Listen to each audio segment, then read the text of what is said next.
أعوذ بالله السميع العليم من الشيطان الرجيم. بسم الله الرحمن الرحيم. السلام عليكم ورحمة الله وبركاته.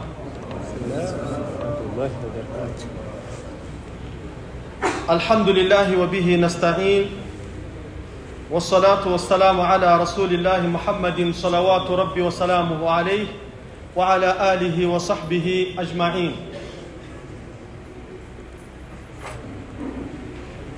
nyuma yo gushimira Allah subhanahu wa ta'ala no gusabira amahoro n'umugisha intumwa y'Imana Muhammad sallallahu alayhi wa sallam, we n'umuryango we n'abasangirangendo be n'abakomeje kugera ikirenge mu cyabo kugeza ku munsi w'imperuka, dufashe uyu mwanya kugira ngo twibukiranye ko none tuba dufite isomo rya tafsiri ya Qur'ani ntagatifu, aho tuganira ku bisobanuro byagutse by'igitabo gitagatifu cya Qur'ani. Mu isomo ryacu riheruka tukaba twaraganiriye kuri suratu al-A'la. Suratul A'la, aho nyagasani Allah subhanahu wa ta'ala avuga ati sabbih isma rabbika al-a'la, singiza izina rya nyagasani wawe al-A'la, w'ikirenga. Hanyuma iyi sura twayiganiriyeho tugarukiramo hagati, uyu munsi tukaba turi buyisoze. Iyi sura rero ivugwamo intumwa y'Imana Ibrahim alayhi salam, hanyuma ikanavugwamo intumwa y'Imana Musa alayhi salam. Ariko kubera ko Musa alayhi salam tuzamuganiraho imbere gato mu bisobanuro bya suratul Nazi'at, kuri iyi nshuro ntabwo ariyo turi buvugeho, ahubwo turaza kuvuga kuri Ibrahim alayhi salam. Turebe ese aya aho Allah subhanahu wa ta'ala yaganiriye kuri Ibrahim alayhi salam, iyo aya ese Ibrahim ahuriye he n'ibisobanuro bivugwa muri iyo aya, cyangwa se biri buze no kuvugwa mbere y'iyo aya aho Ibrahim na Musa alayhi salam bavugwa. Hanyuma muri iri somo rero Musa we tukazamuganiraho muri tafsiri ya surati an-Nazi'at, kuko ariho Allah subhanahu wa ta'ala yavuze ku mateka ye no gutumwa ko kwa Farao. Ariko Ibrahim alayhi salam we turamuvugaho kuko ahandi twazamusanga haba ari kure muri Qur'an. Aha rero Allah subhanahu wa ta'ala ati sabbih isma rabbika al-a'la, singiza izina rya nyagasani wawe Allah subhanahu wa ta'ala al-a'la, w'ikirenga. Hanyuma imbaraga ze, ubushobozi bwe bigaragarira he subhanahu wa ta'ala. Alladhi khalaqa, yararemye, fasawwa, arangije aranoza. Allah subhanahu wa ta'ala ibiremwa bye nta nenge bifite, biranoze. Hanyuma walladhi qaddara, arangije ashyiraho igeno, fahada, ashyiraho n'inzira ndakuka, iryo geno rigomba kuzubahirizwamo. Twabonye ko ibintu byose n'igeno rya Allah subhanahu wa ta'ala. Tunanabona ko nibabi ry'igiti cyumye ntirishobora guhanuka mu giti ngo rigwe hasi, usibye kubw'igeno, kubw'itegeko rya Allah subhanahu wa ta'ala ati kuri iyi saha iri babi nirigwe rikagwa. Ibi nanone twabibonye muri hadith aho intumwa y'Imana Muhammadin sallallahu alayhi wa sallam, muri hadith ya Abdullah ibn Umar, aho intumwa y'Imana yavuze iti inna Allah qaddara maqadir al-khalaiq, Imana yashyizeho igeno rya buri kintu mu byo yaremye qabla an yakhluqa as-samawati wal ardi, mbere yo kuremwa ku isi n'ijuru, bi 50,000 sana, imyaka 50,000. Iyi takdiri bayita at-takdirul azali, kugena uko ibintu byose bizabaho mbere yo kuremwa ku isi n'ijuru, imyaka 50,000. Allah subhanahu wa ta'ala yabwiye ikaramu ati uktub, andika. Ikaramu ibaza nyagasani subhanahu wa ta'ala iti madha aktub, ndandika iki ya rabbal alamin. Allah subhanahu wa ta'ala yari yamaze kuyiha wahyi, yari yamaze kuyiha ubutumwa, arabwira ati uktub ma kana wa ma yakun wa ma sayakun, andika ibyabaye, ibiri kuba ndetse n'ibizaba mu gihe kiri imbere. Ikaramu iratangira irandika, yandika lawhul mahfuz. Tuzayibona lawhul mahfuz muri tafsir ya gato mu masura ari imbere ya suratul Buruj. Al-lawhul mahfuz tuzayiganiraho by'umwihariko muri tafsiri ya suratul Buruj, kuko Allah subhanahu wa ta'ala yarayivuze. Ikaramu yandika ibyo bintu bizaba, ibyo bintu byandikwa qabla khalqi as-samawati wal ardi, mbere yo kuremwa ku isi n'ijuru, ب50,000 سنة imyaka 50,000 وكان عرشه على الماء تجيه النبي يبقى بقى سبحانه وتعالى يريه جريا ماس الذي أخرج المرعى الله سبحانه وتعالى utuma habaho inzuri akazizamurira ubwatsi butoshye bwiza bw'inzuri faj'alahu ghutha'an ahwa igihe kikagera izuba rikava isigapfa na bwa bwatsi bugapfa ugasanga biraho ngaho byahinduye ibara byabaye umuhondo nyuma bikanuma bigatumurwa n'umukungugu ariko hagasigara utuntu bizazokeraho imvura nigwa none ahangaha ufite pasiparume imbere y'inzu ye azitegereza uko zari zimeze narangiza arebe iyi mvura y'umugisha iyi mvura y'ubuzima irimo kugwa nonaha uko izasiga zimeze nyuma y'imisi runaka ni nako natwe ubuzima bwacu bwo ku isi ndetse no kuzuka bumeze bavandimwe b'Abayisilamu Allah subhanahu wa ta'ala akomeza avuga ati sanukuri'uka fala tansa yewe Muhammad mu by'ukuri tuzakwigisha fala tansa ntabwo uzibagirwa ibi twanabiganiriyeho ubushize ku burebure tubona uburyo Imana subhanahu wa ta'ala yabwiye umwayo muri suratul qiyama iyi nkuru muyibuke nayivuzeho ubwo Jibril iyo yazanaga Qur'ani ku numwe Imana wasangaga ifite ubwoba bwo kwibagirwa ugasanga Jibril atararangiza no gusoma numwe Imana irimo irasubiramo ngo itabyibagirwa Imana iravuga iti ntabwo ari uko bimeze ya Muhammad suko bimeze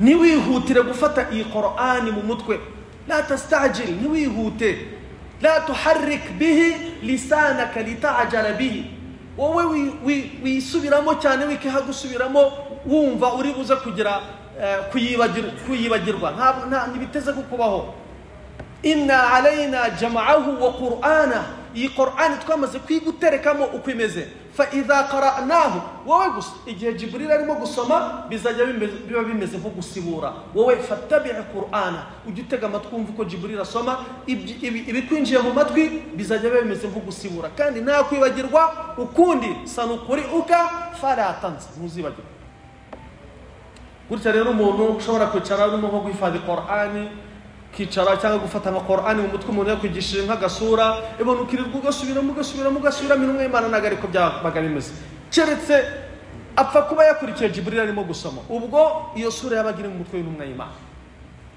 ariko illa ma sha Allah hari ibyo Allah azashaka ko wibagirwa ibingibi bifitanye isano n'umuryango uri mu bumenyi bwa usulul fiqh witwa an-nasakh wal mansukh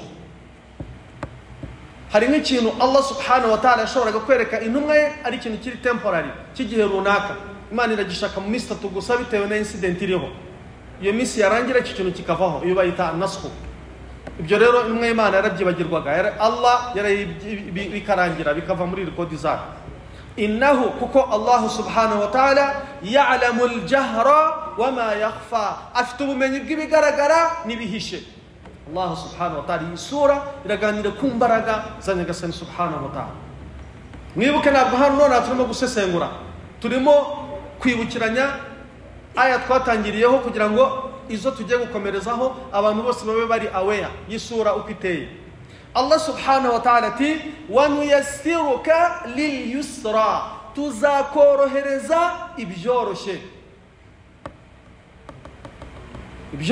mu buzima ibyoroshye mu ibwiriza butumwa ibyoroshye mu mategeko Allah subhanahu wa ta'ala nusahhil alayka af'al alkhair tuzakorohereza gukora ibikorwa byiza intumwa y'Imana ntabwo yaremererwaga no gukora ibikorwa byiza ngo batore azana yo kujya gusaba usange umuntu ameze nkaho ari ikibuye bamuteretse hejuru wapi wa nuyassiruka lil yusra gukora ibikorwa byiza ku ntumwa y'Imana byabaga ari easy byoroshye tarwana n'umutima ngo ije kugikora yumvi irwana n'umutima byaba ari no gutanga intumwa y'Imana igatanga titangiriye itama umuntu yaraje umunsi umwe fasalahu fa'atahu asaba intumwa y'Imana iramuha thumma sa'alahu fa'atahu arongera arayisaba intumwa y'Imana iramwongera thumma sa'alahu fa'atahu hatta nafidha ma 'indahu arongera arayisaba intumwa y'Imana iramuha kugeza ubwo ibyo yari ifite bishize intumwa y'Imana iramureba ariko nkwiriye no kumwigisha hamwe no kwandi kumuha kubera urukundo intumwa y'Imana iramubwira iti rero aliyadul ulya buriya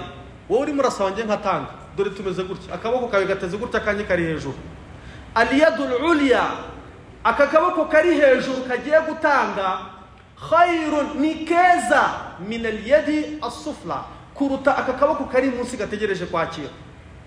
Ni nkaho intumwa y'Imana yamubwiye iti uyu munsi naguhaye, ariko wenda nawe genda ukore witeze imbere, nawe uzabe mu mubare w'abatanga.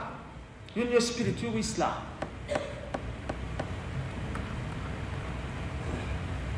Fadhakkir, ibutsa.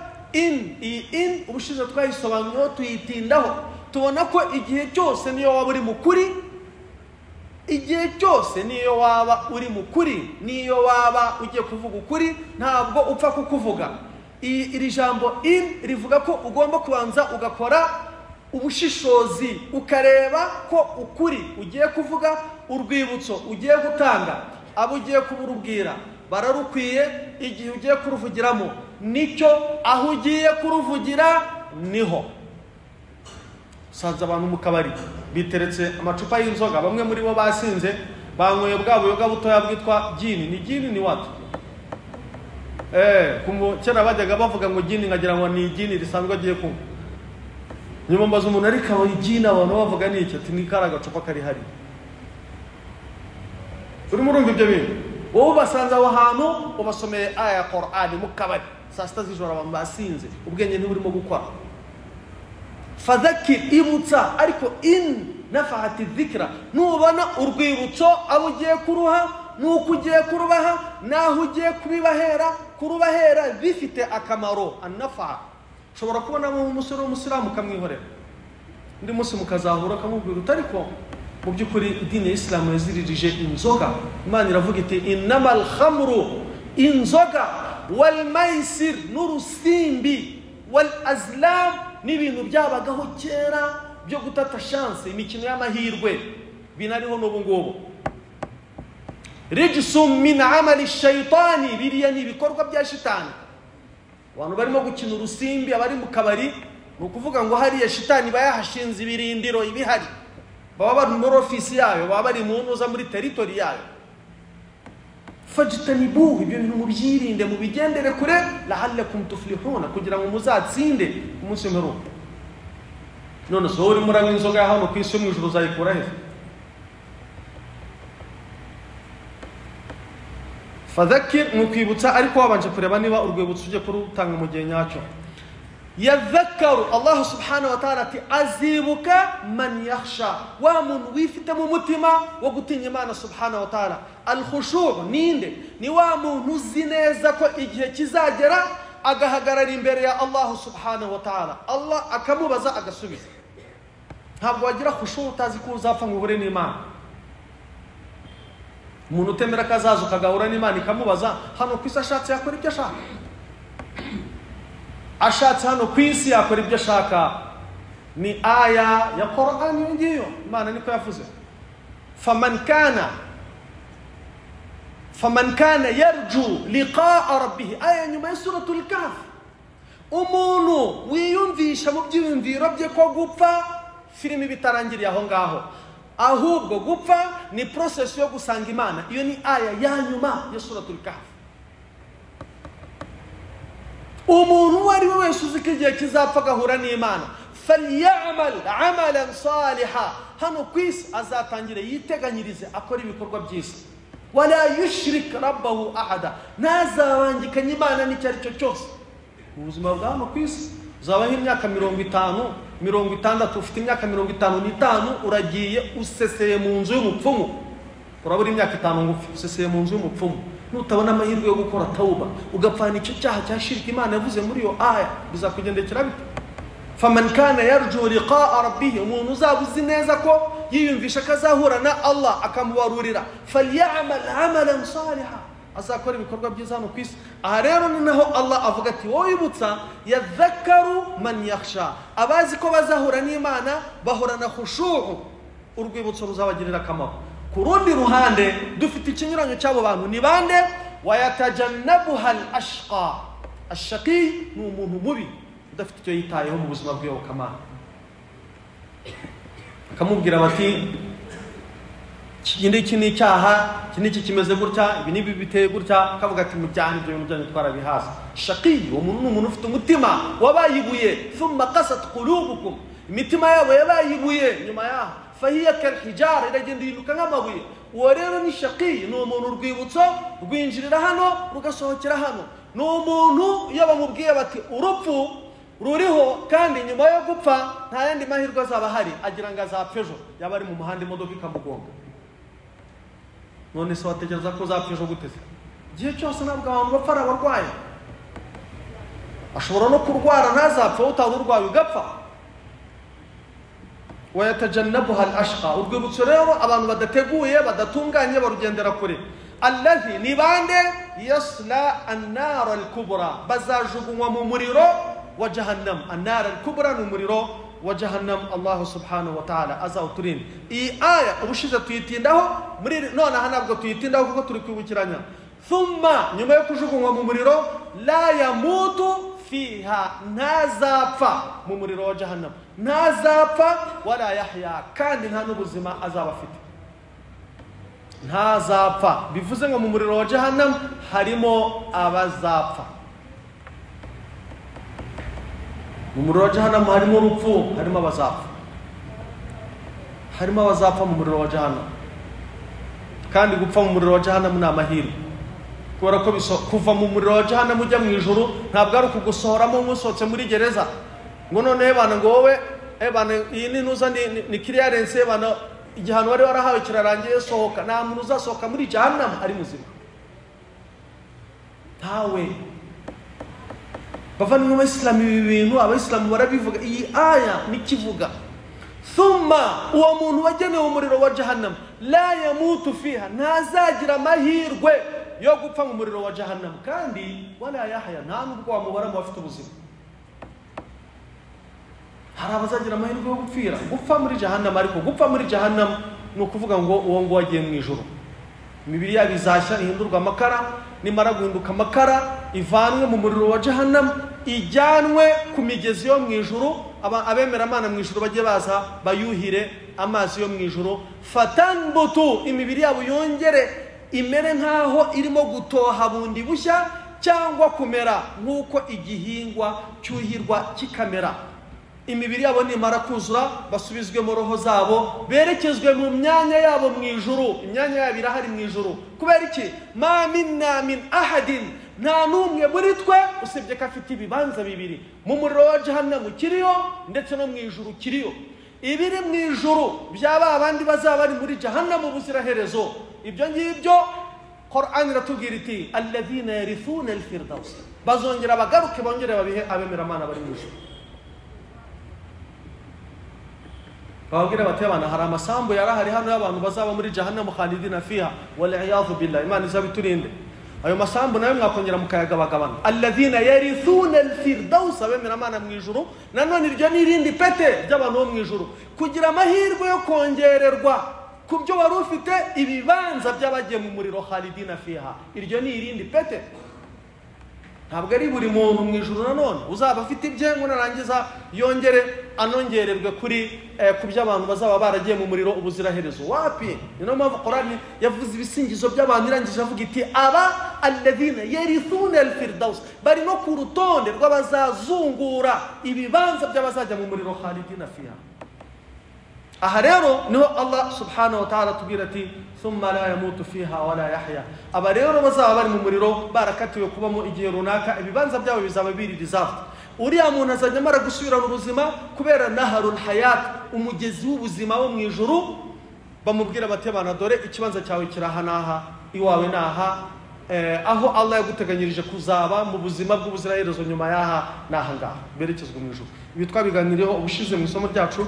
Turanasoma hadithi zigeze kuri 3 z'intumwa y'Imana Muhammad sallallahu alaihi wasallam zakiriwe na Abu Sa'id al-Khudri. Uyu munsi ntabwo turi buzisubiremo. Tayib, mukurikirize aya tugiye gutangira rero. Allah subhanahu wa ta'ala ati qad aflaha man tazakka. Iri ni isomo rishya. Qad aflaha man tazakka, mu by'ukuri yaratsinze wa muntu uzeza roho ye. Tazakka iri jambo tazaka ririmo ibice bibiri, rifite tafsiri ebyiri.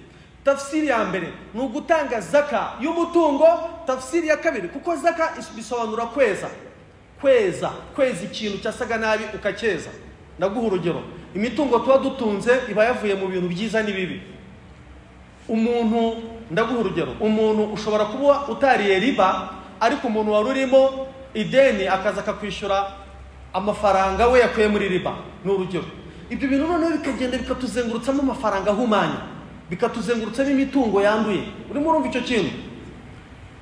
Ukagira gutya ugasanga umuntu wenda ikintu amafaranga yakuye muri haramu mu nzira runaka, akazunguruka akaza akakugeraho ayaguhaye, aranagutwerereye, ariko mu by'ukuri kinagutwerereye nta ruhari wakigizemo, ariko cyavuye muri haramu. Rero no gucuruza nuko tuba turimo twakira mu bakiriya bacu ibyo turimo gucuruza, ariko tutanzi ngo iyi mitungo turimo gucuruza ije ngo itwungure, inkomoko yayo ni iyihe? Ni nayo mpamvu hariho azakat. Izaka ni icyogesho, nicyo kiza kuri uwo mutungo wawe, fatutahiruha, kikaweza n'ibyo bintu byose, ukagira umutungo wa halal, ukagira umutungo udafite inenge. Iyo udatanga zaka amafaranga yawe afite ikibazo. Aha rero ni nayo mpamvu ngo qad aflaha, yaratsinze man tazakka, wa muntu uzeza. Tukagaruka, umutungo baraweza, bakaweza bakoresheje iki? Zaka. Roho nayo barayeza, bakayeza bakoresheje iki? Gutinya Imana subhanahu wa ta'ala, no gukora ibyo Allah ashaka, no kuba hafi ya Allah subhanahu wa ta'ala mu byiyumviro, mu bitekerezo ndetse no mu bikorwa.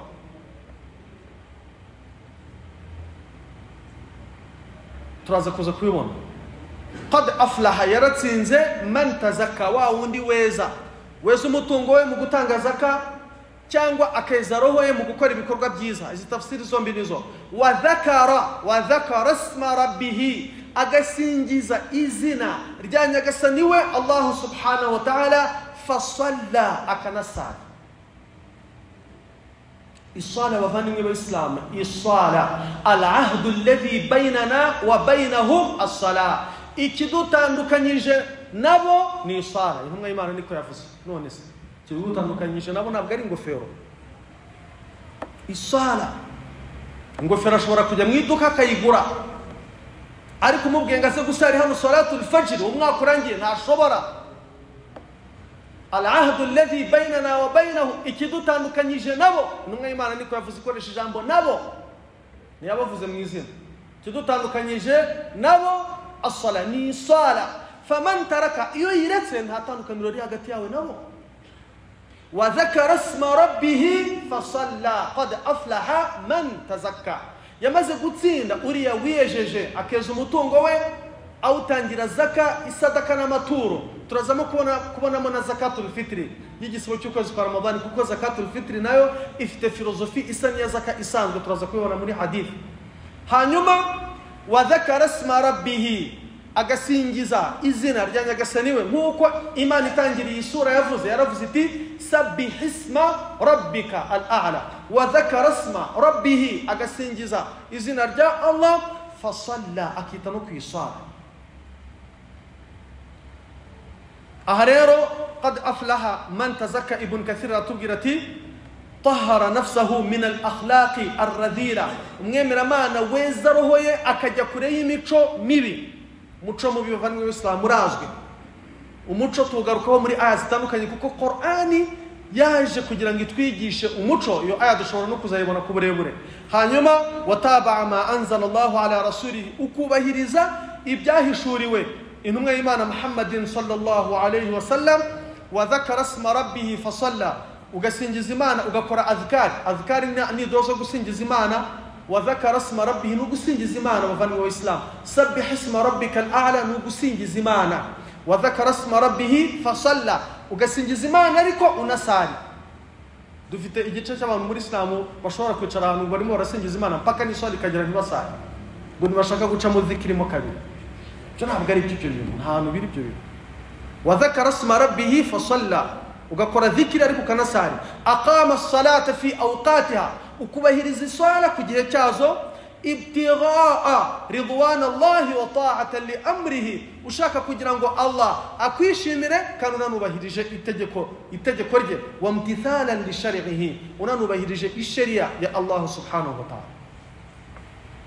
intumwa y'Imana Muhammadin sallallahu alayhi wa sallam yaravuze iti qad aflaha man tazakka. intumwa y'Imana iti man shahida, uzavuga ati uzemeza anko la ilaha illa Allah, nta yindi mana iriho ikwiye gusengwa uretse Imana imwe rukumbi. La ilaha illa Allah, murayizi bavandimwe b'Islam, la ilaha illa Allah.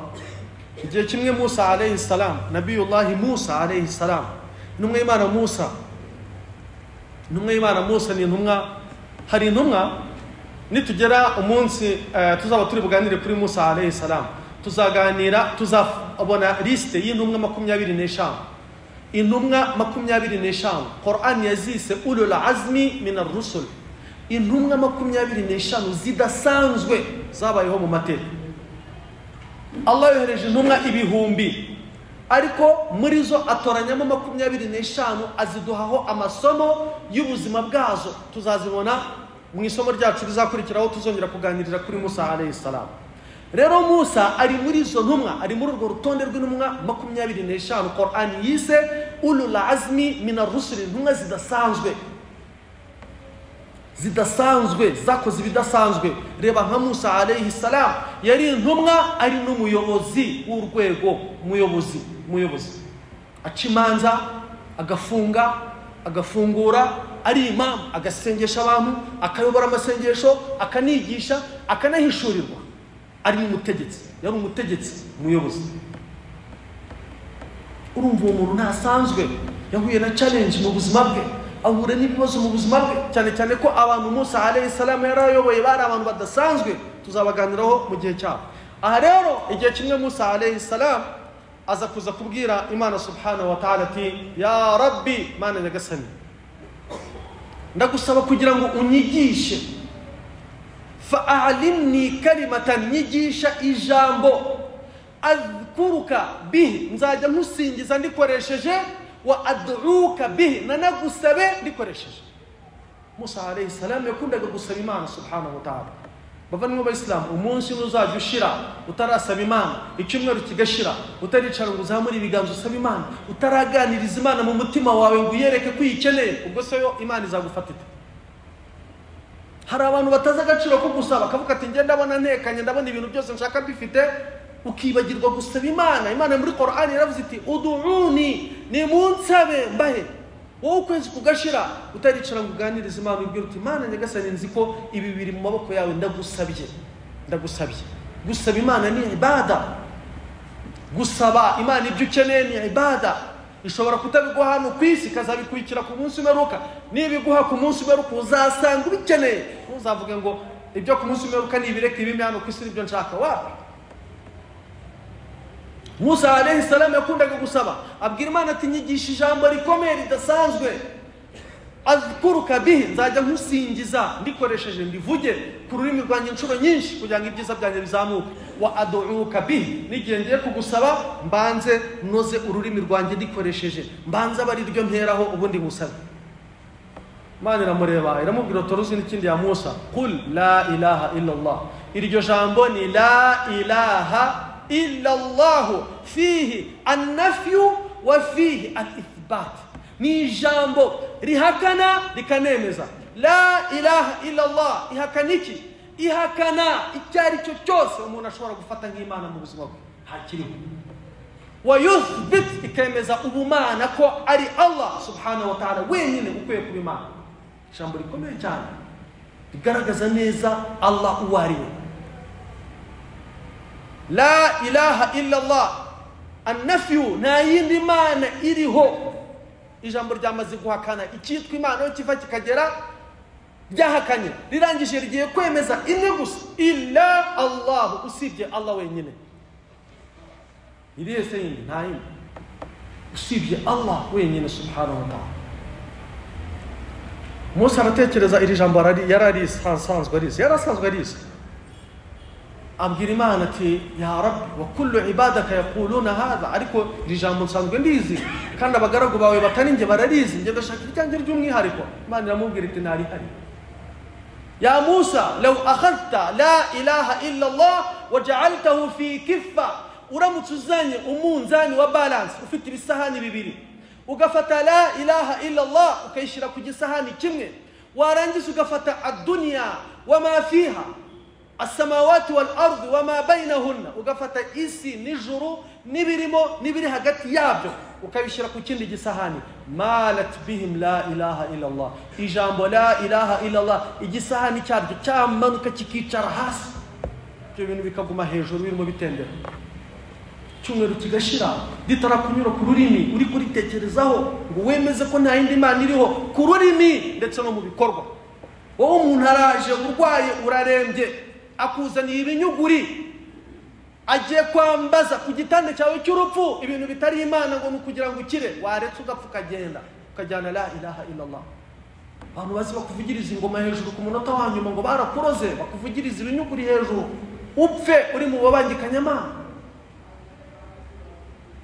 Musa alayhi salam amaze kumva icyo gisubizo yahawe na Allah, ijambo la ilaha illa Allah ararifata arikomereza. Aha rero ni intumwa y'Imana itubwira iti man shahida an la ilaha illa Allah, uzemeza ko nta yindi Mana iriho ikwiye gusengwa uretse Allah, wa khala al andada, ibigirwamana byose aho biva bikagera akabishyira kure. Rero bavanywe b'Islam, hari ukuntu umuntu ushobora gutekereza ko al andad ibigirwamana ari ibibaje, ariko ushobora no kugira muri wowe imyumvire y'ibindi bintu utekereza nk'Imana kandi atarizo. Ukaba muri wowe ufite imyumvire yo kuba uwagusesengura yasanga nyama iki kintu kugifata ni nk'ikigirwamana nubwo rwose kitabaje ngo kibe kiri aha.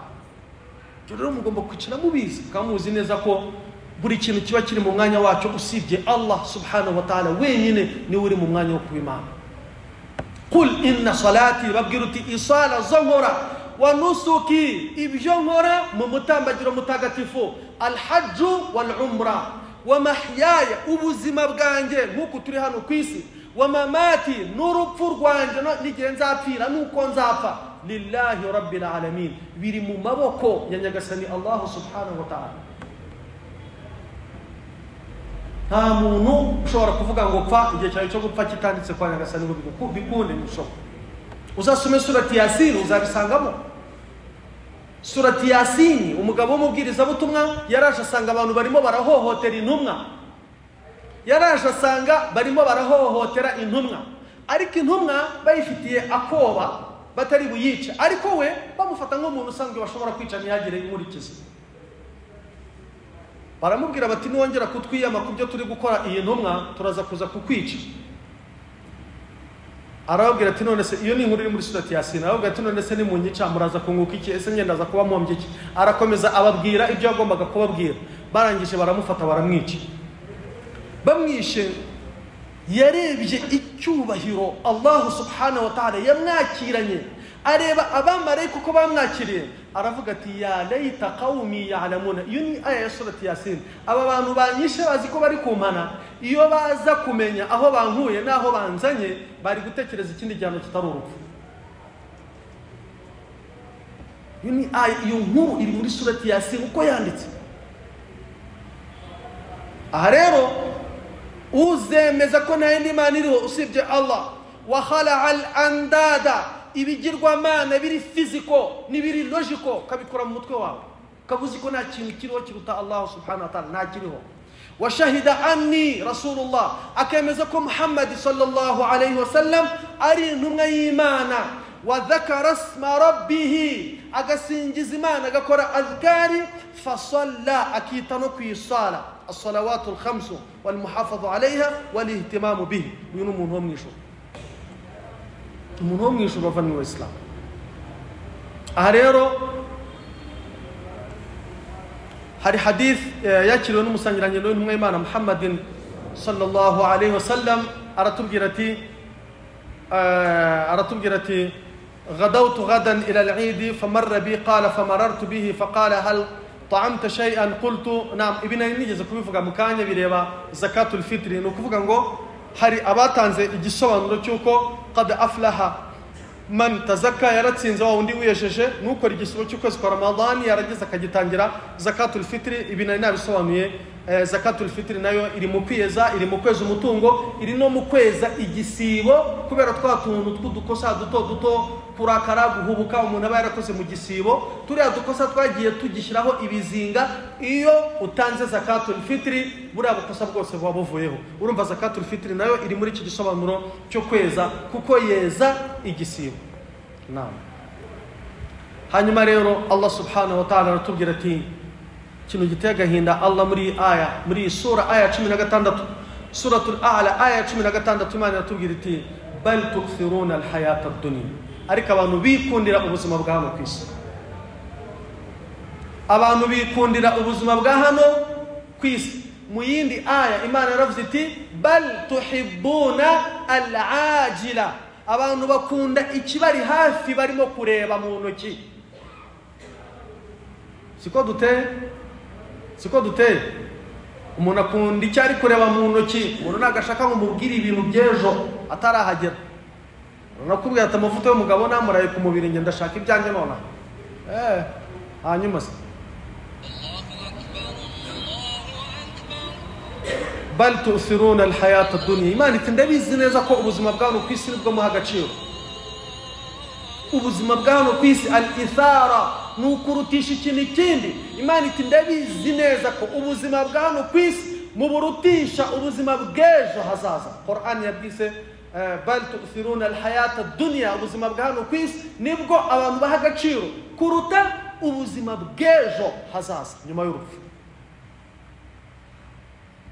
Imana iti kandi ibyo nukwibeshya wal akhiratu. Ubuzima bw'ejo ku munsi w'imperuka khairun nibwo bwiza wa abqa buzanaramba. Imana izi ko ubuzima bw'aha ku isi dukunda buzashira. Kullu man alayha fan. Ibiri ku isi byose bizavaho.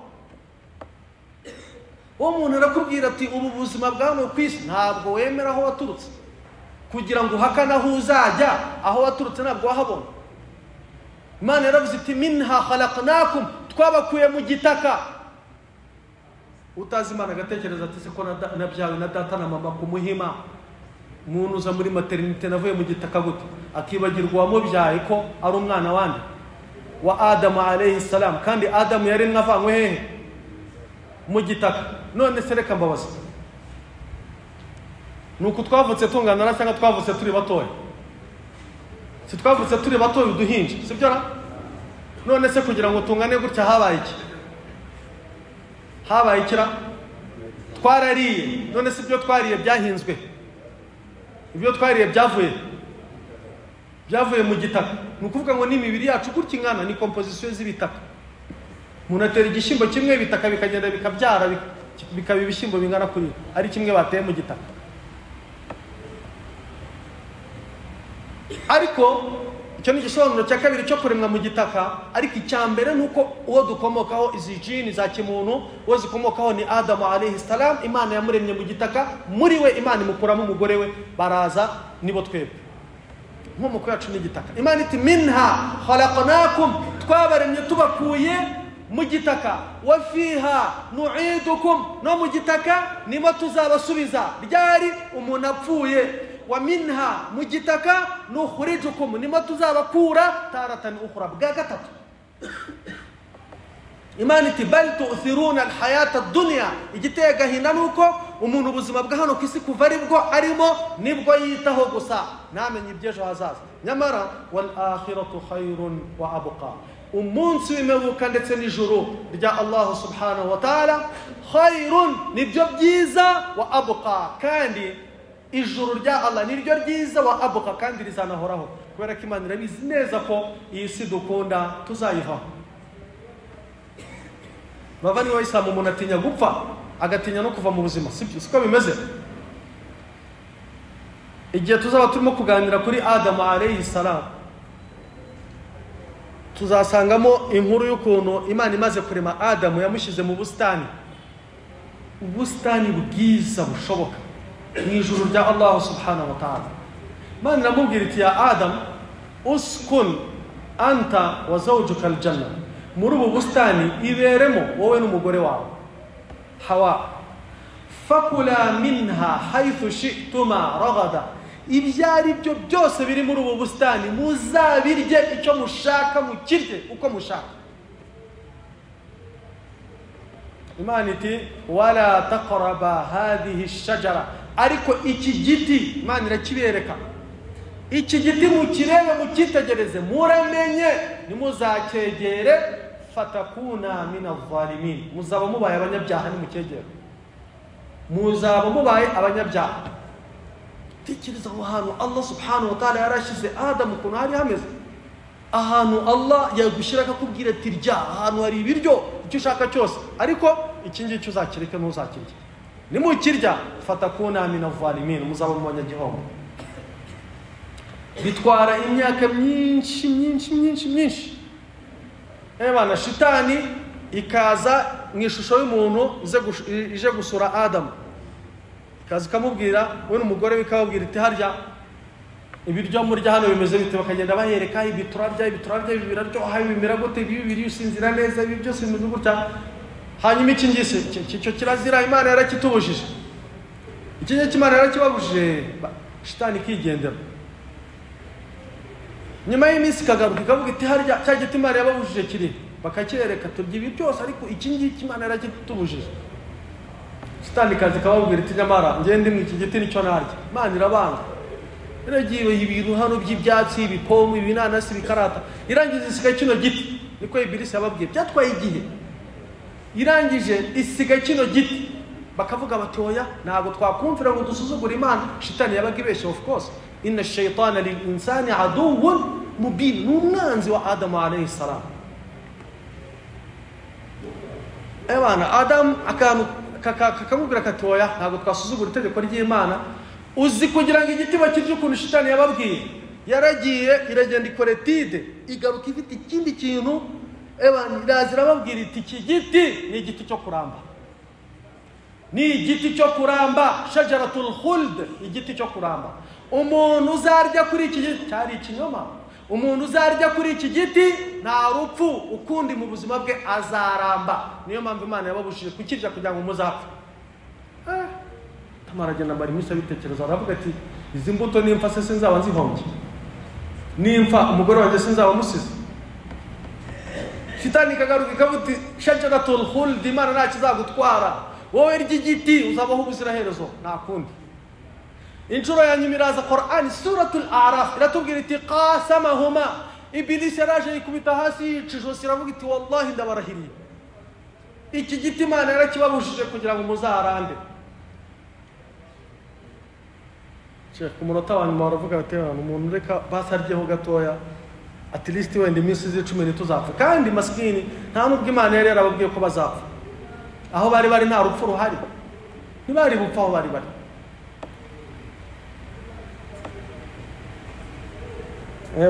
Adamu na Hawa igiti barakiriye bamaze kukirya hari ibintu batari bazi bahise bamenya Qur'an yarabivuze ku burebure muri suratul A'raf just icyo giti cyese gihindura personality yabo abo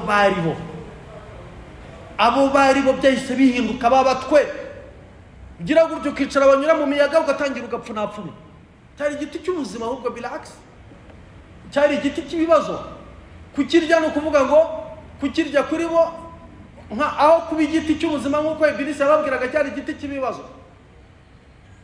baba batakaje iriya personality yabo bari bafite babaye nk'uko ureba umuntu ameze ujya nukisita ugasitara urwara rukaba rugwe hari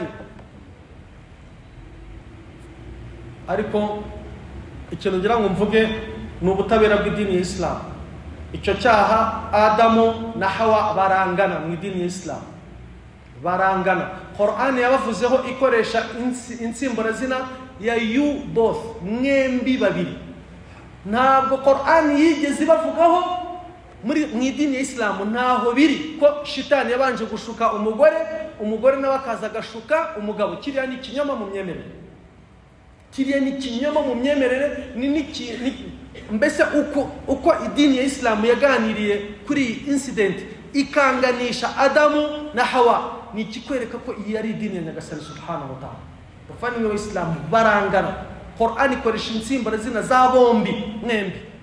Nta na hamwe yigeze igaragaza ko nyirabayazana ari Hawa umugore wa Adam. Ni dini y'Imana rero bavandimwe b'Isilamu tuyimenye tuyikorere. hari hadithi imwe nshaka kugira ngo dusome yakirana Abu Huraira radiyallahu ta'ala anhu qala Abu Huraira ratubwira ati qala Rasulullah sallallahu alayhi wasallam intumwa y'Imana Muhammad sallallahu alayhi wasallam yaravuze ati lamma khalaqa Allahu al-jannata imana imaze kurema ijuru murarizi bavandimwe b'Isilamu turaryumva ijuru turarizi dini y'Isilamu yaritwigishije Allah ariganiraho muri Qur'ani no muri aya masomo aho tugeze Allah yararivuze turitindaho turarizi ijuru turarizi nta gushidikanya Allah subhanahu wa ta'ala maze kurema ijuru qala li Jibril yabwiye Jibril alayhi salam aramubwira ati Jibril idhhab fanzur ilayya genda witegereze ijuru urebe ukuntu narikoze urebe ubwiza bw'ijuru urebe ukuntu narikoze Ebana Jibril alayhi salam abaramanutse aragenda ajya kwitegereza ijuru fadhahaba yaragiye yitegereza ijuru fanazara ilayha araryitegereza ukuntu rimeze ubwiza bwaryo fadhahaba fanazara ilayha araryitegereza arongera araryitegereza thumma jaa faqala arangije agaruka kuri Nyagasani subhanahu wa ta'ala abwira Imana aha Imana comment ye abwira Imana ibyo abonye ku ijuru aravuga ati i wa rabbi Nyagasani wanje wa izzatik ndahiye ku cyubahiro cyawe Allah subhanahu wa ta'ala wa izzatika ndahiye ku cyubahiro cyawe la yasma'u biha ahadun illa dakhalaha nta muntu n'umwe uzagerwaho n'amateka y'iri juru usibye ko azaryinjiramo birarangiye abantu bose nabo mu ijuru nta numwe wo mu muriro ngiye nshobora kubona nta muntu uzamenya uko iri juru riteye usibye ko abantu bose bazaryinjiramo urimo urumva icyo kiganiro Imana iri mu ijuru yoherejeho Jibril ngo arirebe Jibril aragiye araryitegereje arabizenguruka araryitegereje arangije arabwira Imana ati ebana nushaka na jahannam ntiwirirwe irema ntawe uzayijyamo iri juru uzaryumva wese azarijyamo Allah subhanahu wa ta'ala thumma haffaha bil makari Allah subhanahu wa ta'ala arangije urabona ijuru ahantu ryari ryubatse Allah subhanahu wa ta'ala mbere yo kurigeraho arabanza arizengurutse ibintu bigoranye nkubwira icyambere bavandimwe b'Isilamu kubyuka saa 10:30 za mu gitondo ukiyuhagira amazi akonje ugatawaza ugashyiramo ikanzu warangiza ukaza hano gusara salatul fajr wamara gusara isala runaka wavuye iwawe ugenda ugiye gupagasa uzi yuko ibyo urimo gupagasa ari ibyawe 100%. Imam agahaguruka hano akakubwira ati oya ibyo ufite mu mufuka Allah yaguhaye ntabwo ari ibyawe 100%, harimo n'uruhare ufite ugomba guha Allah subhanahu wa ta'ala. Kongera ukarwana n'umutima kubera iki Qur'an suratul Baqara yatubwira iti ash-shaytanu ya'idukum al-faqra shitani yugiye gutangira zikakubwira amafaranga n'ukuntu wayabonye wiyusha kuya ugiye kuyahaba abantu wallahu ya'idukum maghfiratan minhu wa fadla ariko Imana bateganyirije ingurane zikomeye ndetse no kuzababarirwa ibyaha kubera ibyo mutanga kubera Allah subhanahu wa ta'ala. Kiroroke kuba wakoreye 10,000 urangiza ugatangamo 2 ntabwo cyose ibyo bikavaho Allah subhanahu wa ta'ala ashizeho iswala eshanu ashizeho igisibo cy'ukwezi kwa Ramadani reba ukuntu kimeze. Allah subhanahu wa ta'ala ashizeho imico mpaka bamwe mu bantu kubera kutamenya Imana no kutayitinya no kutayubaha igisibo cy'ukwezi kwa Ramadani kiragira karwara igifu mwaka muzima ugashira umuntu nagifarwa igisibo cy'ukwezi kwa Ramadani cyagera akagifata mu ntoki kugira adasiba. Rero Allah subhanahu wa ta'ala aragenda zitiza ijuru ibikorwa ibintu byose bituma umuntu kugira ngo urijyamo warikorera. Arangije faqala li Jibril abwira Jibril alayhi salam aramubwira ati idhhab fanzur ilayha wasubira kuri rya joro ukagenda ukareba niba rimeze nk'uko riheruka. Jibril alayhi salam baramanutse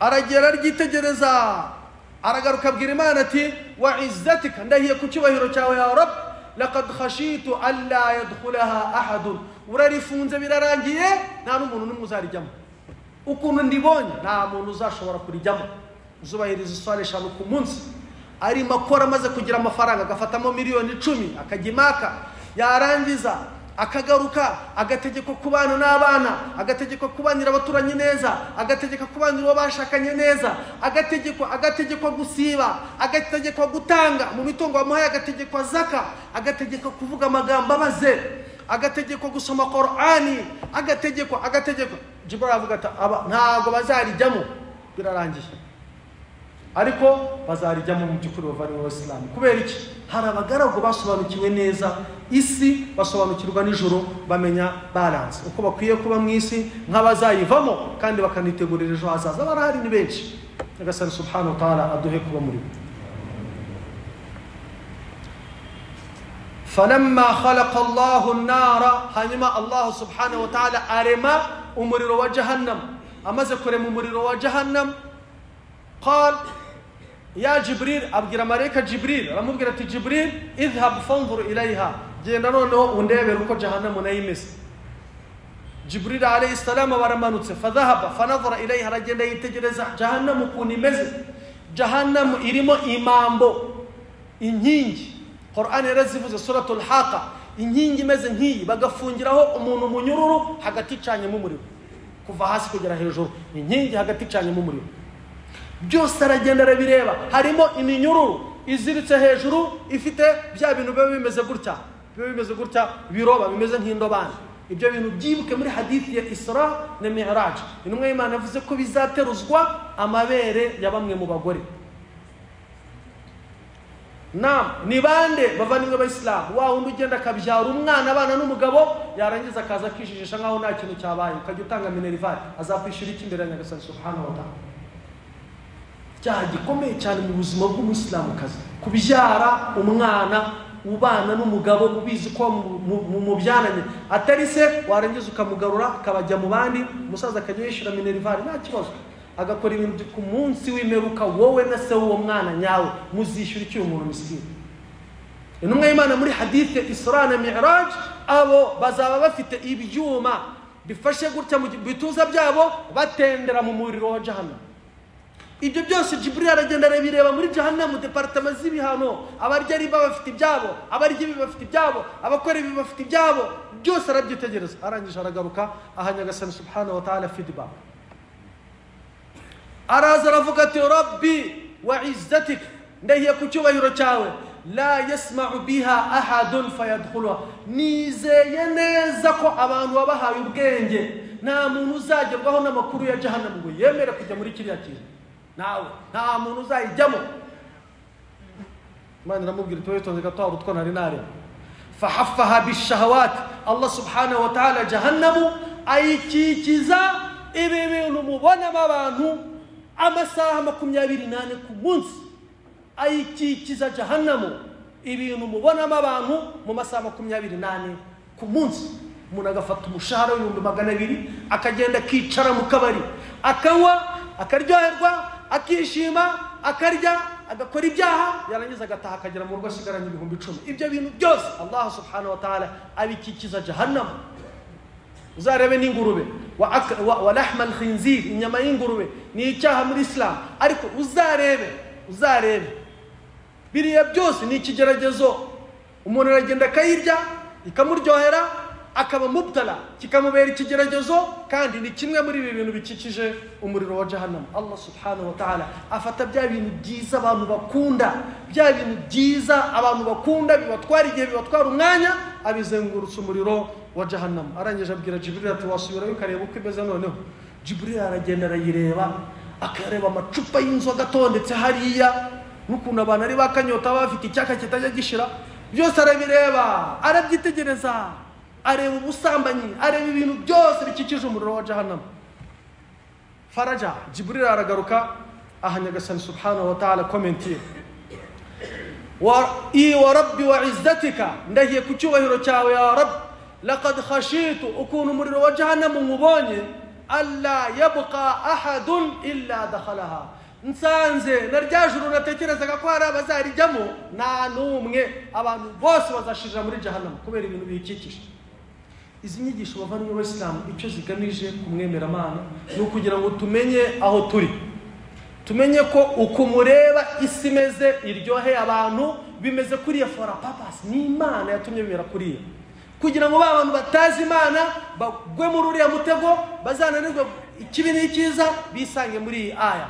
Imana iti bal tu'thiruna alhayata ad-dunya, munakunda ubuzima bwo kwisi, abuharanire yibagirwa ijuru rya Allah subhanahu wa ta'ala. Wal akhiratu khayrun wa abqa, kandi ijuru rya Allah subhanahu wa ta'ala khayrun niryo ryiza, wa abqa kandi ni naryo ry'ikirenga. Aha rero muri hadithi ya Aisha radhiyallahu anha mbere yo gutora adhana qalat, yaravuze ati قال رسول الله صلى الله عليه وسلم إنما إيمان رفزتي صلى الله عليه وسلم الدنيا دار إسي نينغورو من لا دار له يودا تيكرزا إجرو إسي نينغورو نينيوباكو يودا تيكرزا إجرو ومال نينومتونغو من لا مال له يومو ندفتن لمتونغو قوانيا قسم سبحانه وتعالى ولها يجمع من لا عقل له. كان دانو كيسي abadatekereza ijuru, abatazi Imana subhanahu wa ta'ala, bose barahahurira bakabyiganiramo. Abemeramana rero isi ntabwo wayitererana ijana ku ijana, ukwiriye kuzirikana uruhare rwawe kuri yo rwo kuba Allah yarayigushyizemo, ariko ukabuzi neza ko idakwiriye kuruta ijuru no gukorera ijuru. Nyuma yo gutora adhana turagaruka inshallah dusoza isomo ryacu. Allah subhanahu wa ta'ala akomeza avuga ati inna hadha la fi suhufi al-ula.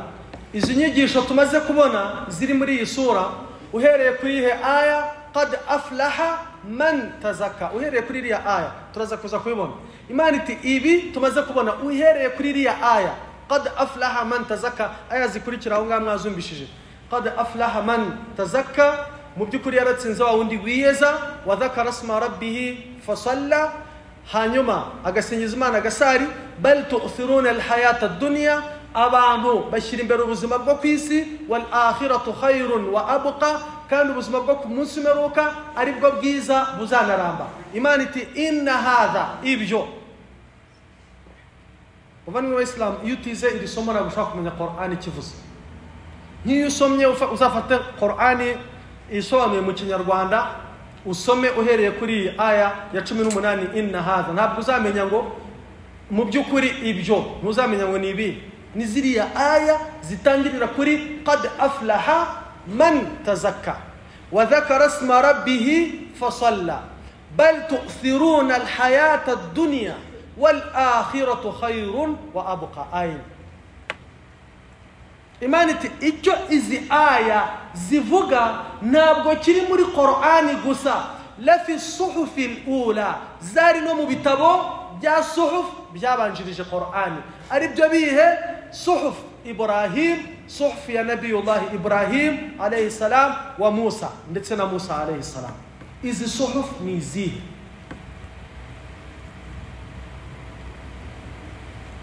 Suhuf zitandukaniye n'ibitabo, kuko Musa alayhi salam afite ikindi gitabo yari afite kitari suhuf. Ni ikihe? At-Tawrat. Taurati cyari igitabo kimeze nk'itegeko nshinga, kuko mukanya navuze ko Musa alayhi salam yari intumwa, akaba imamu, akanaba n'umuyobozi cyangwa se umutegetsi, kugira ngo mubyumve ko yari afite ubuyobozi, yari afite amategeko mu nshingano ze, kubahiriza amategeko. Bityo iki gitabo At-Taurat cyari igitabo gikubiyemo imyemerere ndetse n'amategeko arebana n'ubuyobozi, cyari kimeze nk'itegeko nshinga ariko nyine mu rwego rw'imyemerere. Noneho as-suhuf wari umugereka urimo inyigisho noneho zigamije kuzamura abantu imani. Ni nayo mpamvu izi aya qad aflaha man tazakka ziri muri suhuf kwa Musa alayhi salam, aho kuba muri muri Taurat, kubera ko suhuf yari imigereka, yari imizingo irimo inyigisho zizamura abantu imani. Mwumvishe itandukaniro hagati ya suhuf ya Musa ndetse na Taurat? Taurati cyari igitabo kimufasha mu buyobozi ariko bushingiye ku myemerere. Hanyuma as-suhuf yivugwa hamwe cyari igitabo cyo ku ruhande akuramo amawaiza azamura abantu imani. Ni naho hariya Allah subhanahu wa ta'ala yashizemo ziriya aya, qad aflaha man tazakka, azatsinda wa wundi uzeza roho ye akeza n'umutungo we awutangira zaka anawutangira sadaka, wa dhakara isma rabbih, agasingiza Imana cyane, fasalla kandi akubahiriza sala. Bal tu'thiruna al-hayata ad-dunya, gusa abantu bakunda ubuzima bwa hano ku isi bakaburutisha ijuru, wal akhiratu khairun wa abqa, kandi ijuru niryo ryiza kuruta isi, byo noneho rifite n'umwihariko rizaramba, abazaba bari mu ijuru n'ubuziraherezo. Ino si tuyirimo ikaturyohera by'iminsi mike by'ubuhuma amaso, uwitangiye kuryohera ukagira gutyo ukabona yivuye maragiye. Imana iti rero ibi nk'uko mbivuze la fi suhufi al-ula, biri no mu mizingo y'amawaidha ariho mbere y'igitabo cya Qur'ani, umuzingo wande wa Ibrahim ndetse n'umuzingo wa Musa alayhi salam utandukanye na Taurat. Ibrahim alayhi salam akaba ari we sekuruza w'abemera, akaba ari we sekuruza w'abayisilamu, akaba ari we idini ya Islamu nk'uko yubatse nonaha, cyangwa se la ilaha illallah, kwemeza ko nta yindi Mana iriho ikwiye gusengwa mu kuri, n'ibyo ukora wumva ko bikwiye gukorerwa Allah subhanahu wa ta'ala. Iki ngiki idini ya Islamu yakise al-hanifiyya. Al-hanifiyya ni ubuyisilamu cyangwa se guharanira ibyo ukora byose kubikorera Allah subhanahu wa ta'ala we wenyine. Ibrahim rero uru rwego rwo kuba ari we muntu watangije idini ya Islamu nk'uko muyibona, ni ishusho yo guharanira ko ibikorwa byose bikorwa kubera Allah subhanahu wa ta'ala, kandi we wenyine umwe. Bavandimwe b'Islamu, ndagira ngo mbabwire ko ibi ngibi bitandukanye wenda ku ruhande rumwe nuko izindi ntumwa zabaga zimeze. Urabona idini ya Islamu ibirimo muri tawhid ndetse n'ibikorwa. Iyo uje nko ku bantu ba Lot, abantu bo kugiye cya Lot alayhi salam, icyo Imana yabasabaga nta nubwo ari ukuvuga ngo bakora ibi cyangwa biri. Icyaha bari bafite cyari cyarababase bakireka, basi ukireka gusa ukabubaye mu bemera Mana. Urumva se bimeze nk'uko Islamu umeze none? Ni kimwera kuba umuntu wari ufite icyaha ukora, umuntu akaza akakubwira ati iki cyaha Imana yambwiye ngo ukireke, kukireka gusa urabubaye mu bemera Mana, ubundi ubuzima bwawe bwikomereza uko bumeze wakiretse. None se urabona bimeze nk'uko Islamu umeze? Reba ku gihe cya Nuhu alayhi salam, ku gihe cya Nuhu itegeka abantu bari bafite kugira ngo bemere Imana ni rimwe gusa. Hari aho Allah yageze arababwira ati byonyine gusa kurira iyi nkuge irimo kubazwa na Nuhu urumwemera Mana. Niko Islamu umeze se? Uislamu niko umeze? Uislamu ugomba kuba uzi neza tawhid, uzi neza ko Imana uri gukora kubera yo ari Imana imwe rukumbi kandi utabangikanya n'icyari cyo cyose. Uwo muco rero niyo mikorere niyo famati y'Uislamu yatangijwe na Ibrahim alayhi salam. Tubikura he?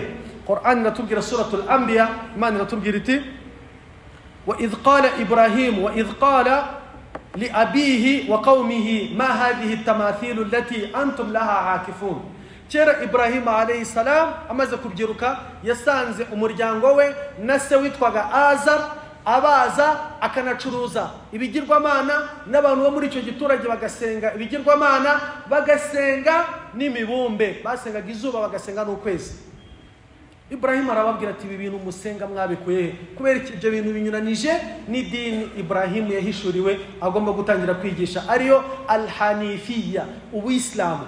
Kuba icyo ukora cyose ugikora kubera Imana imwe rukumbi kandi utayibangikanya n'icyari cyo cyose. Arababwira ati ibi bigirwamana musenga mubikura he? Qalu, baramusubiza bati wajadna aba'ana laha abidin. Twarabyirutse dusanga n'ababyeyi bacu barabisenga, natwe turabisenga nk'uko nabo babisengaga. Arababwira ati rero laqad kuntum antum wa aba'ukum fi dhalalin mubin. Mwaraje musanga baso barayobye, ababyeyi banyu barayobye, abakurambere banyu barayobye basenga ibigirwamana mu cyimbo cy'Imana, none namwe mwageze ikirenge mu cyabo, mwe nabo mwese mwarayobye, ntabwo muri ku nzira nyayo Allah subhanahu wa ta'ala ashaka kandi yishimira, ariyo al-hanifiyya, guharanira ubumwe bw'Imana subhanahu wa ta'ala, n'ibyo ukora byose ukabuze kuri kubikorera Imana imwe rukumbi, izira igisa nayo, izira kubangikanywa n'icyo ari cyo cyose. Qalu, baramubwira bati rero, ajitana bil haqqi am anta min al-la'ibin, ese ukunu ukuri waba utuzaniye, ibyo bintu ko aribwo bwa mbere twabyumva, cyangwa just ni uburyo bwo gutamporeza uri muri ikinira, ni ukuri ibyo bintu cyangwa uri muri ikinira? Qal, arababwira ati ntabwo ndi gukina, ba rabbukum rabbus samawati wal ard, Imana mukwiye gusenga ni Imana imwe rukumbi, iyo niyo al-hanifiyya, nibwo Uislamu, kumenya Imana imwe rukumbi akaba ari nayo isenga yo yonyine, nta kwibangikanya n'icyari cyo cyose. Rabbukum, Imana yanyu, rabbus samawati wal ard, ni Imana imwe rukumbi yaremye isi ikarema n'ijuru, alladhi fatarahunna, wabambye isi akabamba n'ijuru, wa ana ala dhalika min ash-shahidin, kandi ibyo mbabwiye nabibera umuhamya.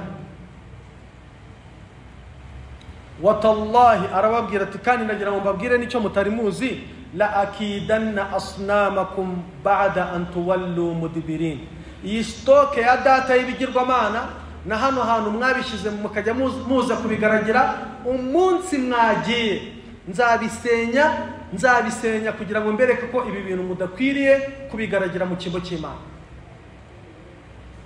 Igihe cyarageze, abantu bagiye mu birori, nta numwe wasigaye. Ibrahimu yagize amahirwe yo gusigara mu rugo, faja'alahum judhadan, arazara bisatagura, akaboko akagashyira hariya, intoki akazikura akazishyira hariya, amana akayakura akayashyira hariya, judhadan qita'an, arabitandukanya, illa kabiran lahum, asiga kimwe kinini muri byo acyambika ishoka, la'allahum ilayhi yarji'un, kugira ngo nibaza bari cyo baheraho bashaka kugira ngo bagikureho amakuru. Ibrahimu ntabwo bamurushaga ubwenge, arabisenya, asiga kimwe cyambika ishoka, arangije aragenda ariryamira. Qalu man fa'ala hadha bi alihatina, baje gusenga ibigirwamana no kubigaragira, basanga ni ibice byashwanyaguritse, baravuga bati ibi bintu wabikoze yabarinde ko yaba yaduhemukiye bikomeye. Qalu, bamwe muri bo baravuga bati sami'na fatan yadhkuruhum yuqalu lahu Ibrahim, twigeze kumva umusore witwa Ibrahim abinuganuga avuga ko ashobora kuzabisenya, mugende mu mubaza.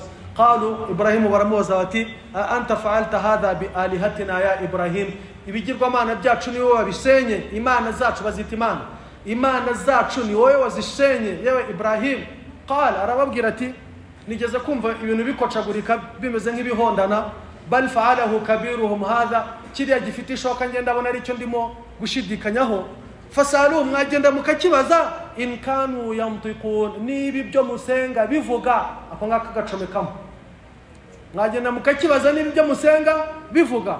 Faraja'u ila anfusihim faqalu innakum antum zalimun, baramuhindukirana bati murebe, nabo ubwabo barihindukirana bati murebe, ibi bintu musenga bivuga ryari, ngaho ni mu kibazo turebe. Thumma nukisu ala ru'usihim laqad alimta ma haula'i yantiqun, baravuga bati ibi bintu ntibyigeze bivuga, nubwo tubisenga bwose ntibivuga. Ibrahim ati none mukura hehe ubwenge bwo gusenga mu cyimbo cy'Imana ibintu bitavuga, bitagira icyo bibatwara cyangwa ngo bigire icyo bibamarira, bitashobora no kwirinda, kuko nibyiza bishobora no kwirinda. Ufil lakum, ndabarahiriye, walima ta'buduna min dunillah, nitandukanyije namwe ndetse n'ibimusenga mu cyimbo cy'Imana, kubera ko nasanze muri abantu badatekereza. Baravuga bati rero harriquhu, ni mumutwike, wansuru alihatakum, muhorere ibigirwamana byanyu niba muri tari yo kubikora. Baragiye bacana umuriro munini cyane, nabo batari bafite ubushobozi bwo kwegera, barangije bafata Ibrahimu bamunagayo n'imigozi, ari mu kirere, ataragera mu muriro, ari mu kirere. Itegeko rya Nyagasani subhanahu wa ta'ala, urebe Allah subhanahu wa ta'ala, Allah aratubwira ati qulna, twahamagaye umuriro turawubwira tuti yana umuriro, tega amatwi. Abantu bacanye umuriro nk'icyumweru cyose, Ibrahim ari imfungwa, nta bushobozi bafite bwo kuwegera, barangije bamunagayo n'umugozi. Imana iravuga iti kuni bardan wa salaman ala Ibrahim, uyu munsi muhaye itegeko ryo gukora binyuranije n'uko usanzwe. Ntutwike ube imbeho itari urubura itari bunahohotere Ibrahim. أقول قولي هذا واستغفر الله لي ولكم ولسائر المسلمين من كل ذنب فاستغفروه والسلام عليكم ورحمة الله وبركاته.